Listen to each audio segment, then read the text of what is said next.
So Mark Curry, Gene Deal have come out today to speak in regards to exposing P. Diddy and what he did to Kim Porter.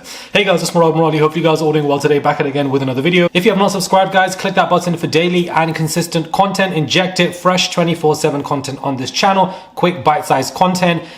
Thumbs up on the video, please. Comment down below. Send us super thanks if you guys wish to. There's a $sign there, and let's get into this mess. So, we're going to solidly focus on what is going on with Kim Porter here, and it looks like, both Mark Curry and Gene Deal are speaking out today in regards to what is going on. So Mark Curry obviously expressed the fact that, P. Diddy absolutely did break Kim Porter's nose, that he was very abusive with her, not only with Cassie and Kim, but also with Misa, and that there is a pattern here. And any man who puts his hands on a woman is an absolute waste man. I firmly believe, point blank period. You should never do it once, let alone your 3 partners that you were with, and perhaps people prior to that. He also said that P. Diddy also put his hands on producers. It wasn't just his partners, and that he also wiretapped through Kim Porter's phone and had cameras and stuff installed around to track her, and had people to work for him to track Kim Porter down left, right, and center and everywhere. And that this man is insane. He's just an absolute insane individual, and that he needs to be stopped. And he knew that this day would come. He just didn't expect it to come so soon.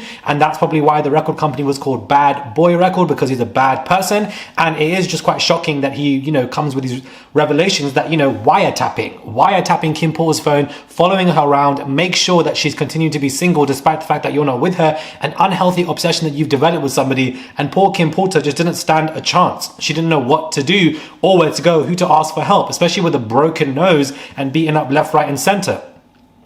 Gene Deal comes out and also discusses the fact that, Kim Porter obviously was going to go write this book. And before, she passed, in this tell-all book, there were, increments about how P. Diddy and Kim used to swing together. They used to have multiple partners together in the bedroom, multiple men. There was some demonic stuff going on. He mentioned that word as well. He also then mentioned a close producer who lives in Atlanta that he's not going to out by his name, who joined in with those swinging parties. Now, a lot of people think it's Jermaine Dupri, which I think it could be based on what Gene Deal was saying. But at the same time, I also think it could be Dallas Austin. So, because the Dallas Austin Clive connection makes a lot more sense there. And I feel like if somebody else is connected to Clive in some kind of way, it brings more clarity to the situation. Because let's not forget about Clive. He was the one that birthed Diddy and created this nasty monster for what he is. And I feel like Clive Davis, if P. Diddy is this evil and we're being exposed to XYZ, I can't even imagine what Clive Davis has done in his life, as an abusive man, to be honest with you.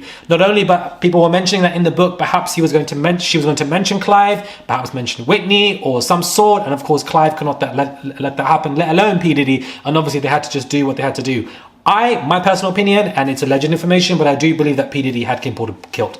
That is that is what I feel has taken place. And the fact that she had this book, he said that if there's an internet copy somewhere, hopefully somebody can retrieve it, but if not, it's a wrap. I do think that Kimura has something or knows something. She may not have every word of the book stored somewhere, but she definitely probably has information about what Kim was going to write. So in my opinion, Kimura needs to speak up. I feel like she wrote one cute story about the situation, but everybody's speaking up. I would like to see her being interviewed. I would want to know what she's going to say. I'm pretty sure she has a lot to discuss when it comes to this whole entire saga situation. So Kim Porter being beaten up, having been wiretapped as well, what was in her book, it's an absolute madness from what both of these men are saying, and the fact that there were other producers who were taking part in these swinging parties. Now, if these couples, if Kim and Diddy and etc. were swinging with other men, women, I honestly don't care about that. That's their business. I don't care about what you're doing, no matter how kinky or weird it can be. If it's consensual and that's what you want to do, I don't really care.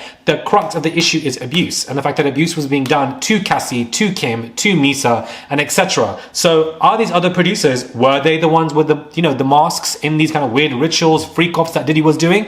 Or was it just a random swing party? Like, who knows? Were these producers also the ones when it comes to people like Bieber, Usher, B5, all of these groups? So these are where my questions are coming from now. It's like, who else is being mentioned? Evidently, there's a lot of people in the industry, and it's just absolutely insane. So I'm glad that Gene and Mark Curry are not holding back and they're coming forth with information. But, it's just sad what Kim Porter went through, and I feel like she deserves justice. She deserves her book to be released in some kind of way. So, I don't know, maybe Cassie knows stuff. I don't know. I just feel like the more we find out, guys, day by day, the more questions I have. I don't know if you guys agree. I just have more questions about A, how he got away with all of this, what was in these books, who helped him, who in this industry, because I know that there are people in this industry who went to those parties. I do not believe that all of those men was just sex workers. I absolutely believe some of those men with masks were definitely people in the industry, the elite, who wanted to play around. And, you know, it also ties in with the fact that he was this elite trafficker. Not only was he moving people to others, he would ask them to take part in this stuff. And then, you know, probably also film it for the elites as well. People above him like Clive and stuff who want to see these videos and etc. He probably has a significant level of storage, because when Cassie said in her lawsuit that she had deleted stuff on their phone, he somehow retrieved it from somewhere else and showed it to her to antagonize her. So I feel like, why do you have extra storage of these clips? Are they going to somebody? Are you selling them somewhere? Like, there's a lot to it, and it all correlates in some kind of weird, creepy way. I'm glad that they've both spoken forth, and I imagine this is not going to stop anytime soon. Subscribe to the channel, guys, for quick, fresh, 24/7, every single day content. Subscribe to the channel. Please click that button, comment down below, send us super thanks, give the video a thumbs up, and I'll catch you guys soon for another video.